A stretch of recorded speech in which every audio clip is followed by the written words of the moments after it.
The row over Labour's election broadcast on health has continued for a third day, despite attempts by the two main parties to focus on policy matters. The Labour leader, Neil Kinnock, said the Conservatives' integrity in the wake of the affair was nil. The Prime Minister accused Labour of trivialising the health service issue. With no fresh details of the leak affair emerging overnight, all the parties sensed it might be time to return to the real politics of the election. Labour produced 4 eminent members of the medical profession to condemn the government's changes to the NHS. We are worried about the progressive Americanisation of British medicine.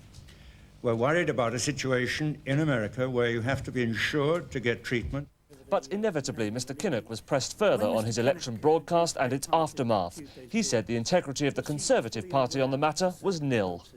The doctor has had pressures imposed upon him and has been exposed in a way that is very unfortunate and unjustifiable for him. But I think it also points a finger very firmly in the direction of Conservative central office. Under pressure at his news conference, John Major answered the question he'd avoided until then, saying it was entirely right for Central Office to have put the doctor in touch with the Daily Express. His party chairman insisted Tory hands were clean. We did not repeat not know the name of the little girl. We did not repeat not give the name of the little girl to any journalist. Mr Major suggested the debate was being trivialised. Nobody, he said, should doubt his commitment to the NHS. There will be no privatisation. There will be no extra hidden charges suddenly appearing.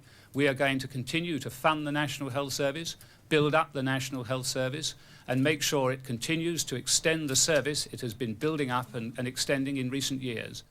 The Liberal Democrats expressed themselves happy to be left out of the biggest row of the campaign so far. I think most people will be bewildered and fed up to the back teeth with what most people will regard as an insider's argument from which the people of this country, and especially those who work in and depend upon the NHS, have been excluded. The two big parties seem to be acknowledging that neither side is going to deliver a knockout blow over the broadcast, and that the time has come to get back to the political issues of the campaign. The NHS will remain a key battleground, but the economy, education and the poll tax are all likely to feature heavily in the days ahead. The CBI's latest survey of industrial trends is published later today. It'll be the last before the election and is expected to show slightly more optimism about industrial output. Today's survey of the state of British industry covers about 1,400 companies from 50 industries, about half of manufacturing employment and exports. Firms are asked how their order books, exports, output, stocks and prices stand for the next 4 months. Since the start of the year, there have been a few indications of an upturn, and some economists expect today's CBI figure will reinforce those first tentative signs. The pattern through the quarter, I think, suggests to me that probably January may have been the low point, and that in February and March things may have got slightly better. We're certainly seeing that in the shops, where I think retail sales volume is picking up. Today's figures are the last economic indicators before the election, and in these tense political times they're likely to be seized on by all political parties.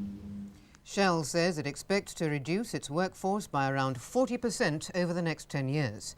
Industry analysts say it will mean the loss of at least 1,000 jobs. The losses will be spread between onshore and offshore operations and will involve contract staff as well as Shell employees.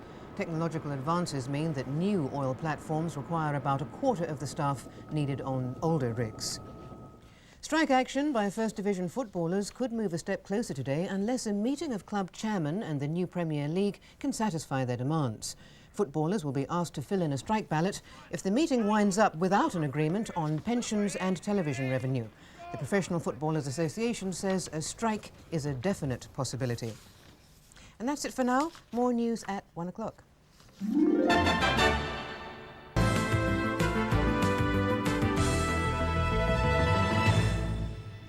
Good afternoon.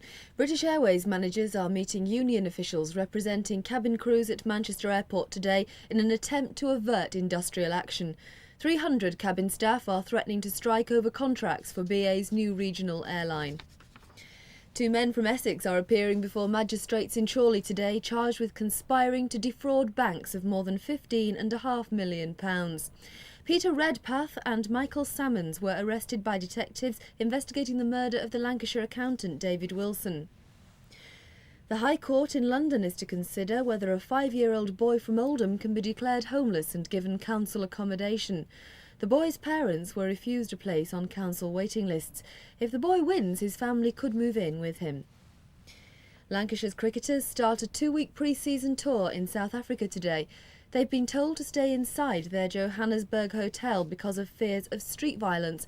Lancashire is among the first teams to play in South Africa since the country was readmitted to the international sporting scene. The weather forecast: and a dry day on the coast, but elsewhere cloudy and quite cold. Top temperature 7 degrees Celsius. Some fairly chilly weather, I think, in the next few days. Hardly surprising. The winds are still coming in from that northerly quarter. And as a matter of fact, they're quite strong right there down that eastern side, so that'll make it feel pretty raw, especially near to the coast. But the winds do go back a bit and ease off after dark. 1 or 2 showers just showing up on the radar in the west and in the east. Some more general rain beginning to push into the Western Isles. And it is that northwestern corner of Scotland, I think, where you'll find the cloud continues to thicken. And eventually, during the course of the afternoon, this thicker cloud spilling into Northern Ireland, northwestern parts of England, bringing with it a few spots of rain. Still these showers around, chiefly near to coast, but 1 or 2 feet filtering through into eastern areas of England. The odd one on the wintry side as well. And with that stiff wind, I think the temperature, although around 6, 7 or so, it is certainly going to feel pretty cold, in fact even raw, along those easternmost coasts. And then during tonight, the last of those wintry showers probably tending to die away, and as skies clear just a little bit, could be a touch of frost in those areas, but in the west and in the north, that thicker cloud is going to continue to bring along 1 or 2 spots of rain, and perhaps even some sleet, and over the hills that will be turning to snow. But as I said a while ago, just a touch of frost perhaps in some of those central and eastern parts, but in the west and near to the coast, temperatures above freezing. And then tomorrow those outbreaks of rain working their way right across all parts of the country.